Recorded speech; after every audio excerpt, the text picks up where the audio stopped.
비상장 주식회사인 갑회사의 발행 주식은 A, B, C 3인이 전부 소유하고 있고 현재 주권은 발행되지 않은 상태이다. 이에 관한 설명 중 옳은 것은 다툼이 있는 경우 판례에 의함. 갑회사의 주주 전원이 주식을 양도할 때는 다른 주주 전원의 동의가 있어야 한다고 합의했음에도 A가 B와 C의 동의 없이 D에게 주식을 양도하였다면 갑회사는 D의 명의계서 청구에 대하여 주주 간의 합의를 이유로 거절할 수 있다. 네, 문 40번 문제는 주로 주식 양도 제한 내지는 주식 취득 제한에 관한 내용을 담고 있습니다. 지문 1을 보면 주식을 양도할 때는 주주 전원의 동의를 요한다는 이 주식 양도 제한이 규정이 되어 있는데요.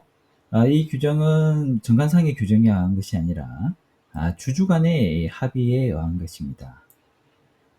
그런데 이러한 합의에 반해서 주주 중에 한 명인 A가 다른 주주의 동의 없이 D에게 주식을 양도했다면 그 효력이 어떻게 되는가? 또 그 효력을 이 회사에 대항할 수 있는가라는 것이 지문 1번의 쟁점이 되겠습니다. 우리 상법 제335조 1항에서는 크게 이 주식 양도 제한의 원칙을 규정을 하고 있습니다. 이것을 인정해야만 주주들의 투하 자금 회수가 폭넓게 보장이 될 수 있는데요. 그럼에도 불구하고 주주 간의 관계의 특수성으로 인해서 주식 양도를 제한할 필요성이 있을 수 있기 때문에 단서에서 회사가 정관으로 정하고 있고 또 그 제한 수단을 이사의 승인으로 제한을 한다면 주식 양도 자유의 원칙에 대한 예외를 인정할 수 있다. 즉 주식 양도 제한을 할 수 있다라고 예외 요건을 정하고 있습니다. 그렇다면 1번 지문을 보면은 이 정관에 의해서 제한하는 것도 아니고 또 그 제한 수단으로 이사의 승인을 정하고 있지도 않습니다. 근거는 정관이 아니라 합의이고 제한 수단은 이사회의 승인이 아니라 각 주주의 동의로 하고 있기 때문에 335조 1항 단서의 요건을 충족하지 못하는 주식 양도 제한의 합의입니다. 따라서 이러한 양도 제한의 합의는 상법상으로 효력이 없고 따라서 이에 반해서 양도를 했다 하더라도 그 양도 자체는 유효하다. 그래서 각 회사의 입장에서는 A와 D 사이의 양도에 대해서 뭐 어떤 이의를 제기를 할 수가 없죠. 그래서 D 주식 양수인이 명의계서 청구를 할 것 같으면 거기에 응해야 합니다. 여기서는 거절할 수 있다라고 하고 있으니까 이제 잘못된 거죠. 이와 같은 사실관계를 담은 판결이 이제 99-48-429 판결인데요. 여기서는 첫 번째로는 주식 양도를 전면적으로 금지하는 규정을 정관해 두었습니다. 그래서 대법원은 이 정관으로 정하긴 했지만 이거는 전면적 금지이기 때문에 이것도 335조 1항 단서에 의해서 정당화될 수 없다라고 1차적인 판단을 하고요. 두 번째 이제 원고들이 2차적으로 주장을 한 것이 정관상으로는 전면적인 금지를 약정을 했지만 우리가 주주 간의 계약에 의해 가지고 주주 전원의 동의를 양도 제한의 요건으로 삼았다라고 주장을 했습니다. 여기에 대해서 대법원은 첫 번째 판단과 마찬가지로 두 번째와 같은 형식의 양도 제한 합의도 무효다. 이것은 양도 제한 요건, 상법이 제한하는 양도 제한 요건을 가중하는 것이고 이 사실상 양도를 매우 곤란하게 하는 것이라서 역시 무효라고 판단을 했습니다.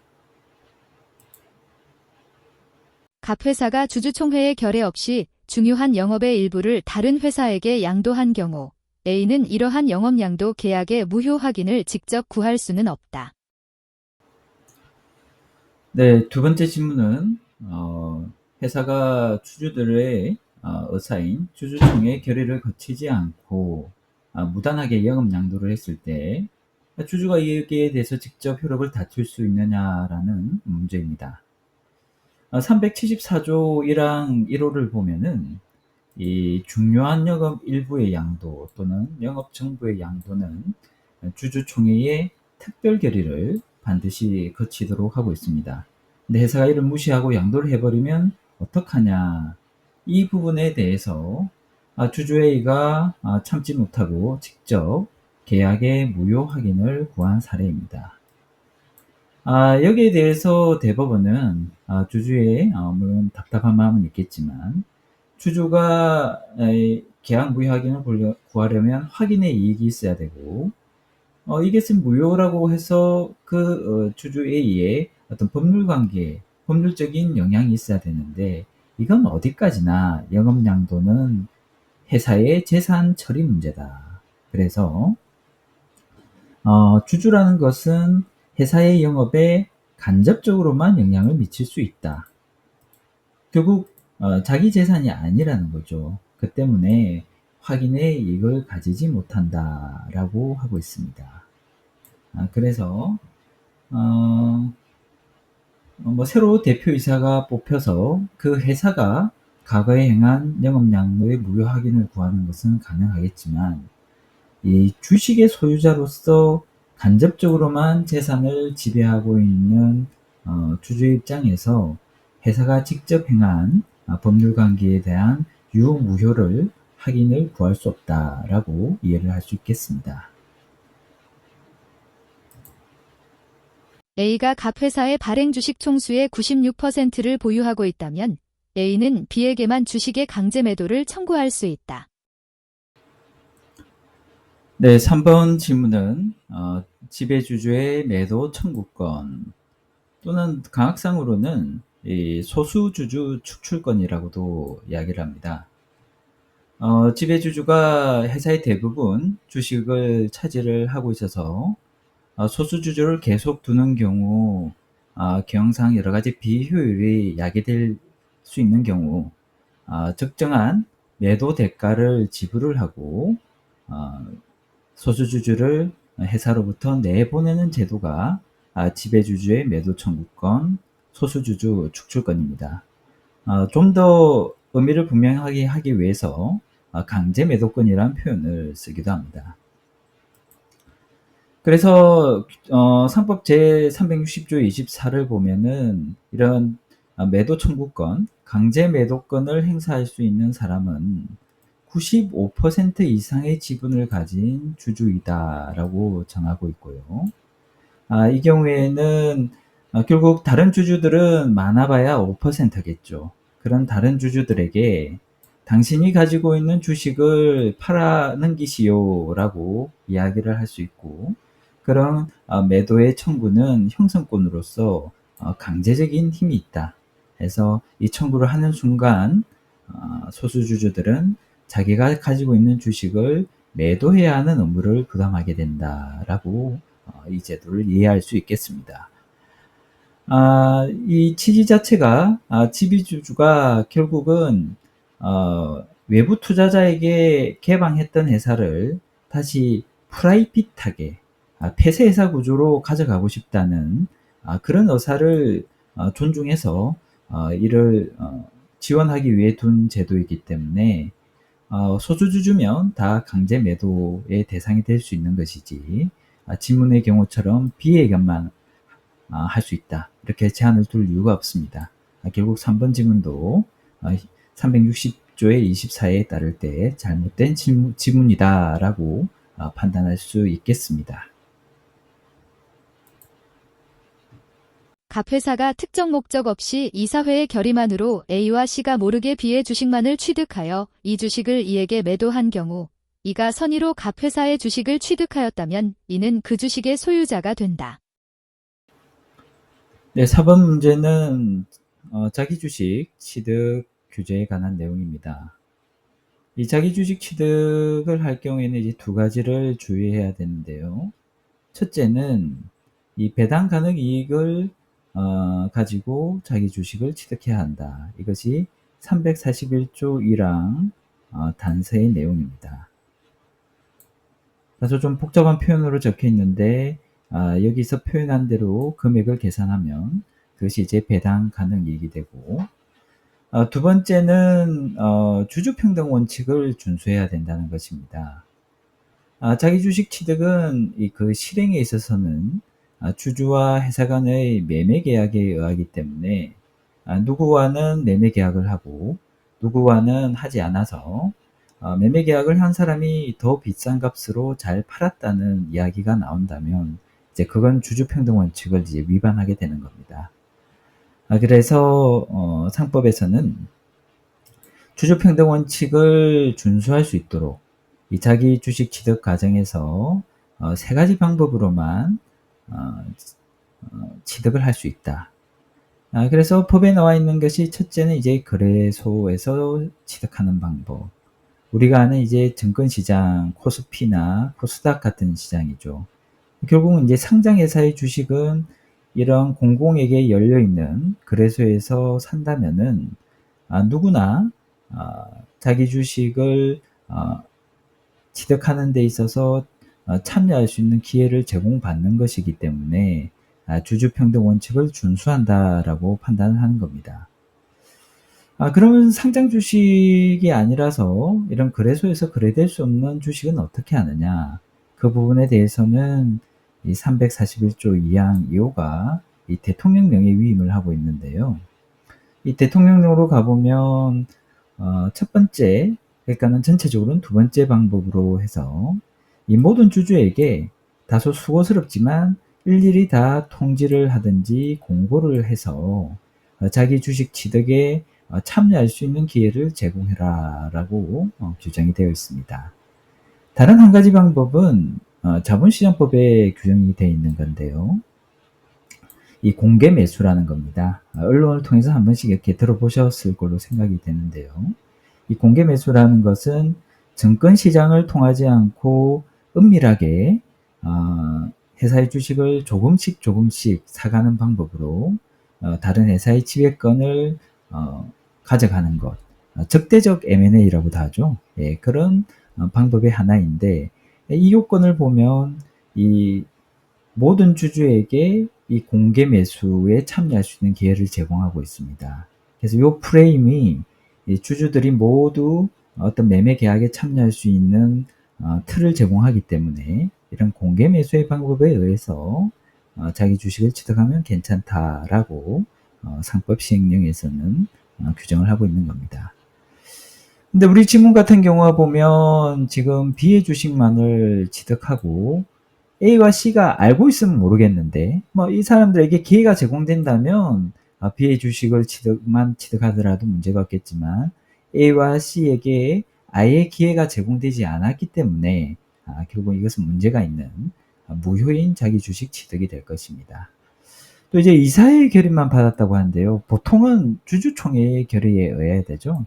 다만 이제 배당이라는 것을 이사의 결의로만 할 수 있는 회사라면 자기 주식 취득도 이사의 결의로 가능하지만 일반적으로는 주주총회 결의를 받아서 자기 주식 취득을 해야 된다는 점에서 절차적인 요건 그리고 주주평등 원칙 준수 부분, 이 두 부분을 다 위반한 자기 주식 취득이라고 하고 있습니다. 할 수 있습니다. 그러면 이제 일단 무효인 거래인 점에는 의문이 크게 없는데, 다만 이 주식에 관해서는 다른 제3자가 이 주식 거래에 이게 활발하게 참여를 하지 않습니까? 주식이 원래 유통을 전제로 한 거기 때문에.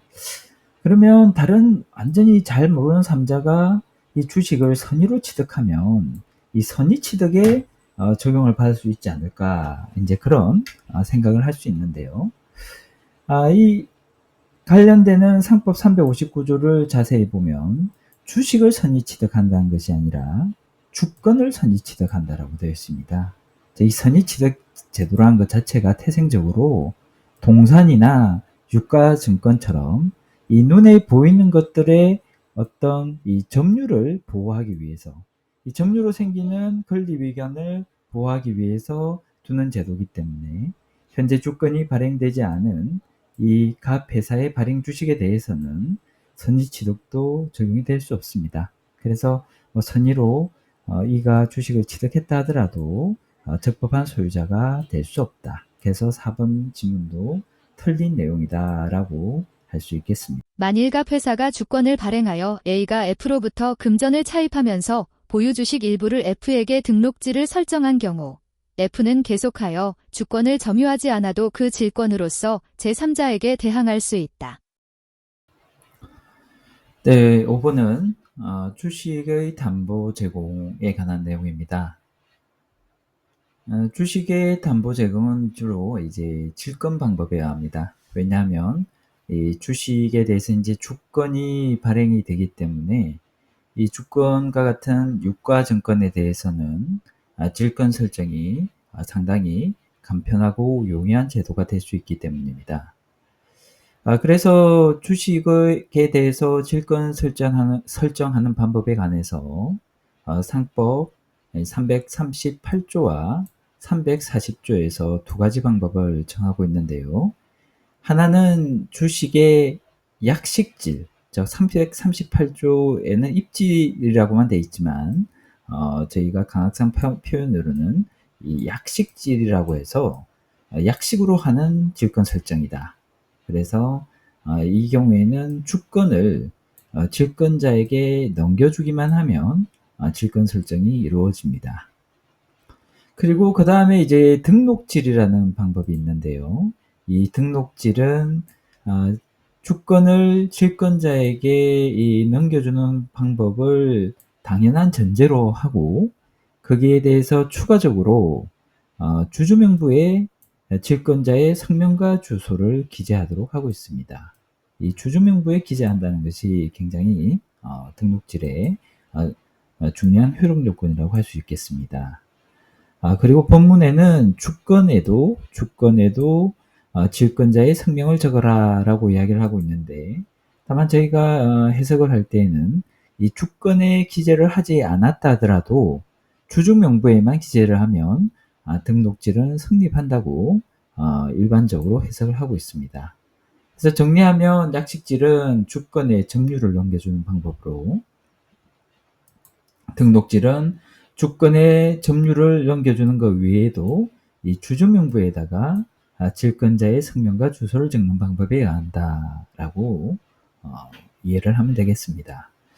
근데 지문 같은 경우에는 이제 등록지를 설정한 경우죠. 그러니까 이제 주주명부에 질권자인 F의 성명과 주소가 기재가 될 것인데 이렇게 주주명부에 기재가 있다라고 해서 주권의 점유를 상실해 버리면 그때는 이 제3자에게 대항할 수 없습니다. 그래서 주권의 점유는 약식질의 요건은 당연한 전제이고 거기 플러스 주주명부에 기재가 있어야 질권도 설정되고 그리고 제3자에 대해서도 대항할 수 있다. 이렇게 알아두시면 되겠습니다. 주식회사의 이사회에 대한 설명으로 옳은 것은 다툼이 있는 경우 판례에 의함. 1. 이사회 결의로 소집할 이사를 정하지 아니한 경우에는 대표이사가 이사회를 소집하여야 한다. 이 이사회를 소집함에는 회의를 정하고 그 1주간 전에 각 이사에게 통지가 도달하여야 하지만 그 기간은 이사회 결의로 단축할 수 있다.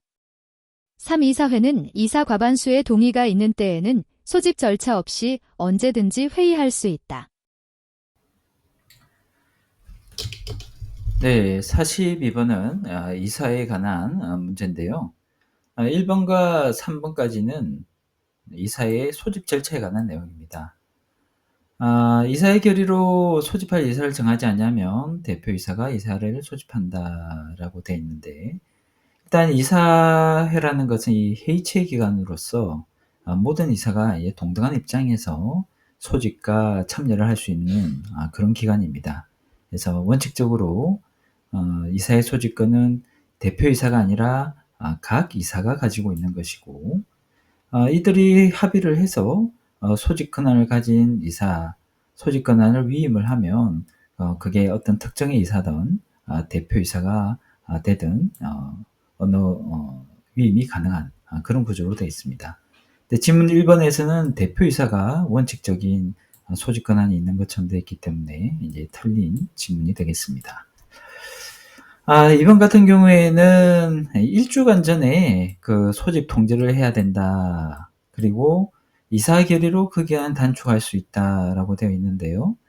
이 소집 기간이라는 것은 이사가 이제 다가올 이사의 안건에 대해서 이제 스터디를 할 수 있는 시간이죠. 그리고 자기가 미리 여러 가지 일정도 준비를 할 수 있는 그런 기간이기 때문에 이것을 단지 이사의 다수결에 의해 가지고 단축을 하면 각 이사의 어떤 참여에 관한 실질적인 참여에 관한 어떤 권한을 침해할 소지가 있습니다. 그래서 상법 390조 3항에서는 이 정관으로만 이 소집 기간을 단축할 수 있다라고 정하고 있습니다.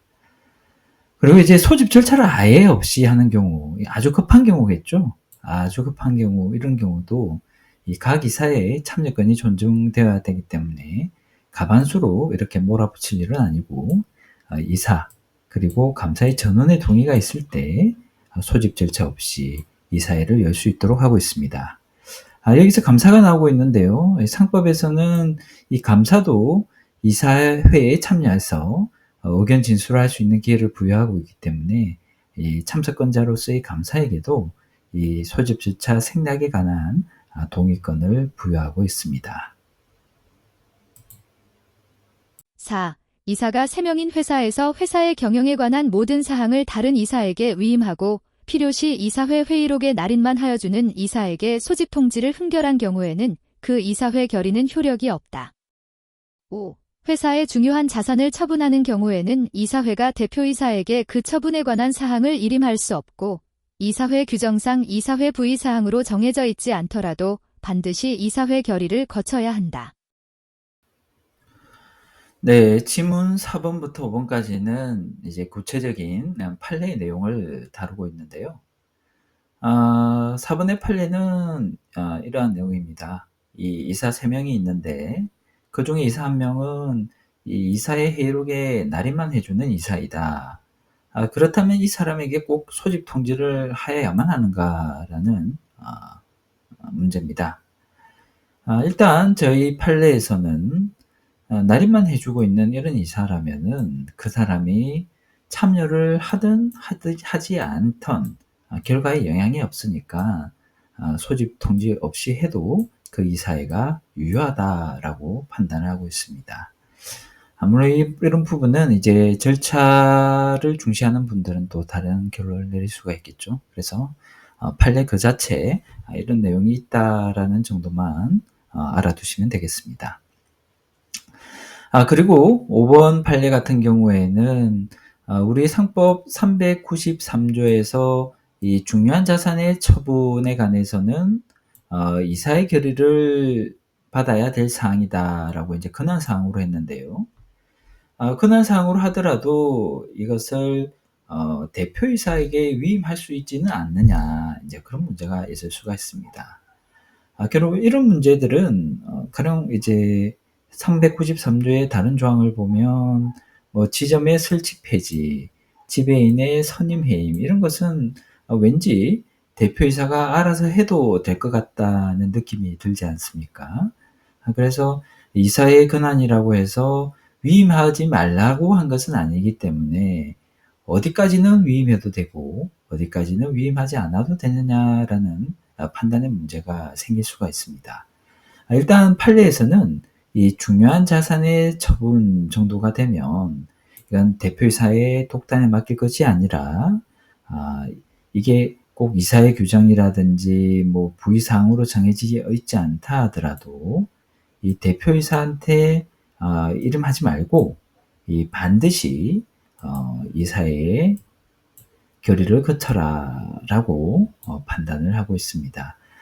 이런 부분은 사실 객관적으로 이래야 된다, 저래야 된다라고 좀 판단하기 힘든 부분이 있기 때문에 그때그때 나오는 판례 내용을 숙지해 두는 것이 좋겠습니다. 액면 주식을 발행한 각 주식회사는 사업자금 조달을 위하여 신주 발행을 하려고 한다. 이에 관한 설명으로 옳은 것은 다툼이 있는 경우 판례에 의함. 1. 갑회사의 정관에서 일주의 금액을 500권으로 정한 경우 발행가액을 일주당 100권으로 하여 신주를 발행하기 위해서는 갑회사가 성립한 날부터 2년이 경과하고 주주총회의 보통 결의와 법원의 인가를 얻어야 한다. 예, 43번 문제는 신주 발행에 관한 내용입니다. 신주 발행은 시험마다 거의 빠짐없이 한 번씩 나오는 주제이기도 하죠. 1번에서는 액면 미달 발행이라는 것을 다루고 있는데요. 액면 주식에 있어서 이 액면 가액, 즉 주식의 겉에 나오는 표면에 나오는 이 액면 가액이라는 것은 어떤 기능을 하냐고 하면 이 표시된다는 것은 다른 사람에게 보여주기 위한 것이라는 겁니다. 그래서 이때 다른 사람은 주로 이제 회사 채권자죠. 우리는 주식을 발행하면서 500원짜리, 500원짜리, 500원짜리 액면 주식을 만들었다, 발행을 했다는 것은 최소한 이 주식을 발행하면서 적어도 500원은 회사에 납입이 됐다라는 표시입니다. 물론 1,000원도 받을 수 있고 2,000원도 받을 수 있는데 500원을 초과한 그 나머지 금액에 대해서는 뭐라 못하겠지만 적어도 500원 부분은 분명히 우리 회사 금고 안에 있거나 아니면 그 돈으로 다른 자산을 사서 우리 회사 공장 안에 있다라는 것을 채권자에게 보여주는 것이고, 채권자는 이 회사는 적어도 500원의 자산을 가지고 있구나라고 생각을 하고 회사에다가 돈을 빌려주게 되는 그런 구조입니다. 그래서 이제 법에서는 500원이라 표시해 놓고 정작 돈을 받을 때 100원만 받아버리면 그건 어떻게 보면 회사 채권자를 속이는 거죠. 그래서 그런 짓을 하지 말라라고 330조에서 액면 미달 발행의 제한이라는 규정을 둡니다. 하지만 이것은 이제 처음에 회사를 시작할 때는 이게 좀 지켜집니다. 그때는 정직한 마음만 있으면은 500원 이상을 이제 발행 가액으로 해서 받으면 되는 거니까요. 하지만 이 회사가 성립하고 나서 여러 가지 많은 고난을 겪을 것인데 한 2년 정도가 지나고 나서 보니까 사업이 뜻대로 운영되지 않더라. 그래서 은행에서 돈을 빌릴 길은 없고 할 수 있는 방법이 다시 주식을 발행해서 자금을 조달하는 방법밖에 없는데, 이 회사의 가치를 측정을 해보니 우리가 액면 주식은 500원짜리 액면 가액으로 되어 있지만 시장에서는 100원으로만 이게 거래가 가능하더라 하면 이 발행 가액, 그러니까 실제로 납입되는 주금액은 100원으로 할 수밖에 없습니다. 그래서 그렇게 되면 이제 액면 미달 발행이 되는 거니까요. 이때는 그렇게라도 자금 조달을 해야 되는 회사를 위해서 일단 법원의 인가, 법원에서 객관적으로 그게 그렇게라도 해라라고 이제 인가가 나고, 두 번째는 이 주주총회의 특별 결의. 우리가 액면 미달 발행까지 해야 되냐? 차라리 해산을 해버리자, 이렇게 생각할 수도 있는 거지 않습니까? 그래서 내부적으로는 주총회 특별 결의를 받아서 액면 미달 발행을 할 수 있습니다. 아주 예외적인 것인데 지문에서는 주총회 특별 결의가 아니라 보통 결의라고 했기 때문에 이 부분이 잘못됐다고 판단할 수 있습니다. 2. 주주 배정에 해당하는가는 신주인수권을 부여받은 주주들이 그 권리를 행사함으로써 실제로 신주를 배정받았는지 여부에 따라 결정된다. 네, 두 번째 질문은 주주 배정에 관한 내용인데요. 이 질문에서 이제 핵심적인 내용은 이제 주주 배정과 신주인 수권의 개념이 되겠습니다. 이 신주인 수권이라는 개념을 좀 먼저 이해할 필요가 있는데, 상법 제418조에서 정하고 있죠. 그래서 이 신주인 수권이라는 것은 이렇게 말만 돼 있지만, 용어상 돼 있지만 정확하게는 두 가지가 여기에 감춰져 있습니다. 첫째는 이 주주의 신주인 수권입니다. 제3자의 신주인 수권이라는 개념은 일단 디폴트 상태에서는 성립하기 어렵다. 이 주주의 신주인수권이라는 것이 이제 디폴트 상태다. 초기화 상태다. 그렇게 이해를 하셔야 되고요. 그리고 또 하나는 인수권이라는 것이 그냥 인수가 아니라 우선적으로 인수하겠다는 뜻이기 때문에 주주의 신주 우선 인수권 내지는 주주의 우선적인 신주 인수권, 이게 이제 요약이 돼서 여기 신주 인수권이다라고 표현이 되어 있다라고 이해하시면 앞으로 논의를 좀 더 쉽게 이해할 수 있을 겁니다. 그래서 418조에서는 주주가 권리를 가지는데 우선적 권리죠. 어떤 우선적 권리를 가지냐고 하면 그 회사가 신주를 발행하면 그 발행 신주를 배정받을 권리, 회사가 이렇게 안배를 하는 거죠. 그런 배정을 받을 권리가 있다. 뭐에 따라? 기준은 지분 비율입니다. 신주를 발행할 때 그것을 주주에게 우선적으로 줘야 된다는 이야기인데요. 한편으로 보면 회사에서 자금 조달을 위해서 힘들게 주식을 발행을 한다고 하면 그걸 왜 주주에 한정해서 배정을 하느냐. 차라리 오픈해서 여러 사람들이 외부에 있는 사람들까지 이 배정을 해줄 수 있으면 회사의 자금 조달이 더 쉽지 않겠냐라는 의문이 있을 수 있습니다. 그럼에도 불구하고 상법에서는 주주의 신주인수권을 인정하는 이유가 여기 이 주식 가치의 희석화 현상이라는 것 때문입니다.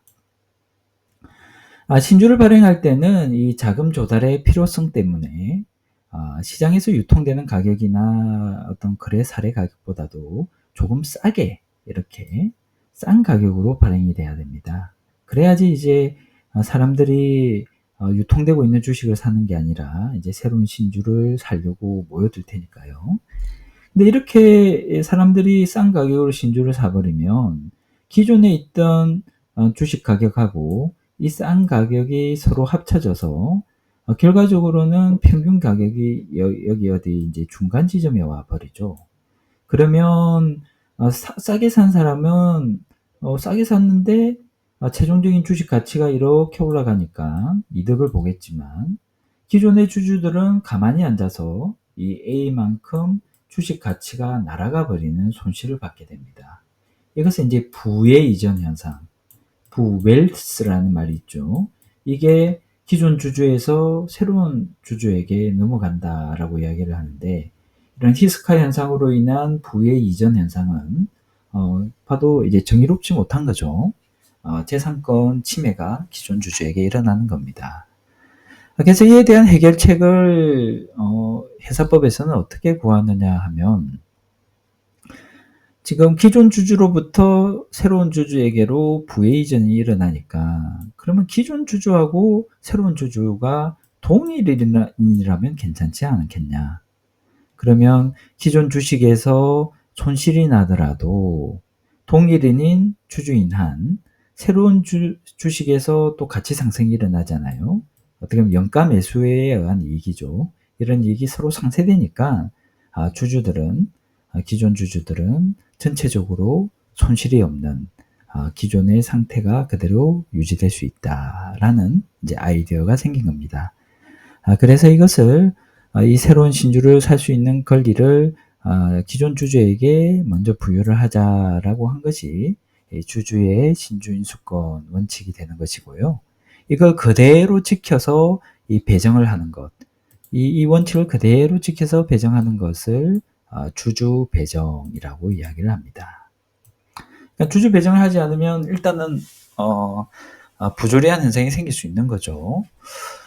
여기에 대해서 이제 간단치 않은 것이 이 원칙을 준수했느냐, 주주 배정 원칙에 따랐느냐, 따르지 않았나를 이제 구별하는 문제가 의외로 쉽지 않더라.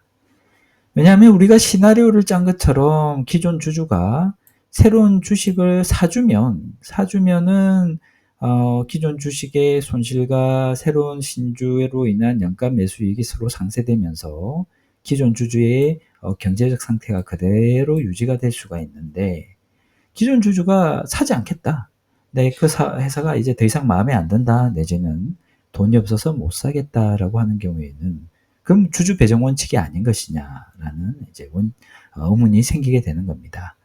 여기에 대해서 대법원은 결과적으로 그 기존 주주가 자신의 신주 인수권을 행사해서 신주를 배정을 받았느냐 말았느냐, 이건 어떻게 보면 좀 우연적인 요소가 있다. 그러니까 회사에서 우선적으로 신주를 인수할 기회를 기존 주주들에게 부여를 했다면 그것만으로 주주 배정 원칙을 따른 것이 된다라고 판단을 합니다.